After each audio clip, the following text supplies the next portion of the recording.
Bismillahirrahmanirrahim. Assalamualaikum warahmatullahi wabarakatuh. Salam sejahtera bagi kita semuanya. Om Swastiastu, Namo Buddhaya, salam kebajikan. Yang saya hormati para masyayikh, pimpinan pondok pesantren se-Sulawesi Selatan. Yang saya hormati para pejabat eselon 1 dan 2 di lingkungan Kementerian Agama.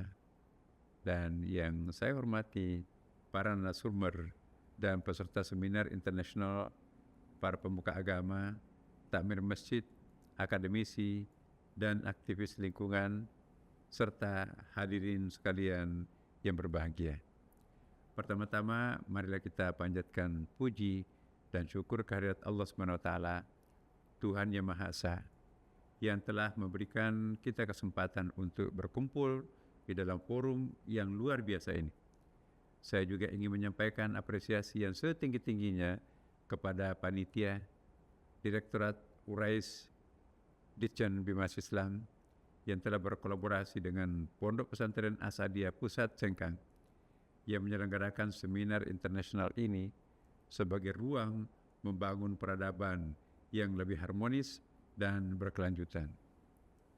Ibu bapak hadirin yang berbahagia, tema seminar kali ini kurikulum cinta dan ekoteologi sebagai basis gerakan implementasi Deklarasi Jakarta. Ini merupakan refleksi mendalam atas peran agama di dalam membangun masyarakat yang rukun dan menjaga kelestarian bumi sebagai amanah Tuhan. Dua konsep utama dalam tema ini, yakni kurikulum cinta dan ekoteologi, menjadi landasan penting di dalam membentuk kesadaran kolektif untuk kehidupan yang lebih baik. Dua isu ini yang beberapa waktu lalu kami memang mendeklarasikannya bersama Paus Fransiskus dalam suatu pernyataan bersama Deklarasi Istiqlal. Ibu bapak hadirin yang berbahagia, pertama, konsep kurikulum cinta, saya memilih diksi ini untuk menjadikannya seperangkat sistem dan fondasi hidup bersama di dalam keragaman untuk kerukunan umat beragama, baik internal maupun antar umat beragama. Sebagai makhluknya, kita cinta pada kemanusiaan sesama makhluknya.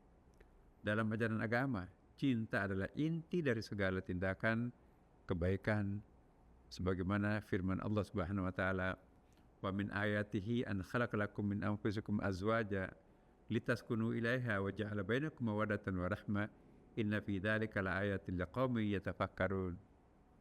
Dan di antara tanda-tanda kebesaran Allah ialah Dia menciptakan pasangan-pasangan untukmu dari jenismu sendiri agar kamu cenderung dan merasa tentram kepadanya. Dan Dia menjadikan di antaramu rasa kasih dan sayang. Sesungguhnya pada yang demikian itu benar-benar mendapatkan tanda-tanda bagi kaum yang berpikir. Hadirin yang berbahagia, kurikulum cinta adalah konsep yang menekankan pentingnya pendidikan berbasis kasih sayang, empati, dan penghargaan terhadap perbedaan.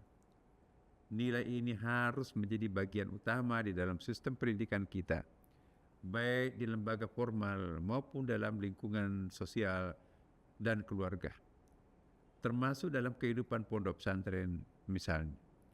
Bagaimana kita mengajarkan ilmu agama dengan cinta, mahabbah, cinta pada ilmu, kepada pencari ilmu, kepada Sang Maha Cinta, Allah Subhanahu wa taala.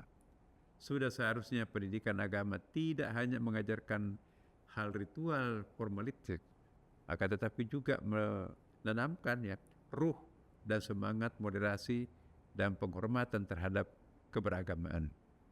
Di Indonesia, kita telah melihat bagaimana pesantren, madrasah, dan sekolah-sekolah berbasis agama mulai mengajarkan toleransi dan harmoni dalam kehidupan berbangsa.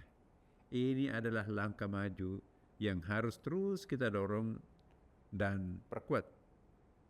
Dalam kehidupan sosial, kurikulum cinta dapat diimplementasikan melalui berbagai gerakan dan program yang memperkuat solidaritas antar umat beragama.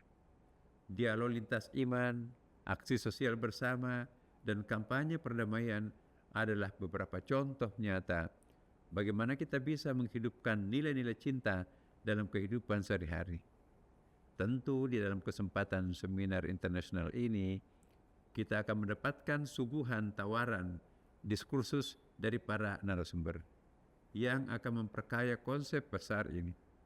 Hadirin yang berbahagia, adapun kata kunci kedua, ekoteologi, kira-kira ini landasan spiritualitas dalam upaya pelestarian lingkungan.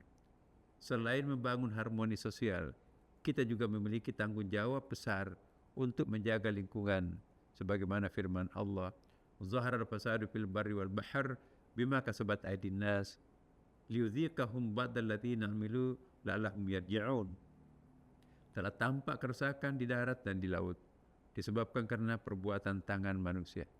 Allah menghendaki agar mereka itu merasakan sebagian daripada akibat perbuatan mereka, agar mereka itu kembali ke jalan yang benar.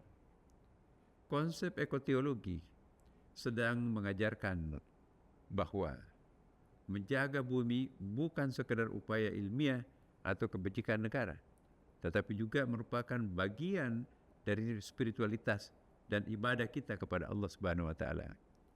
Dalam Islam, konsep khalifah fil ard atau khalaiful ard menegaskan bahwa manusia adalah pemelihara bumi. Allah Subhanahu wa taala juga mengingatkan kita dalam Al-Qur'an, wala tufsidu fil ardi ba'da islahiha wada'uhu khaufan wa tama'an inna rahmatallahi qaribun minal muhsinin. Dan janganlah kalian itu berbuat kerusakan di muka bumi ini setelah Allah memperbaikinya.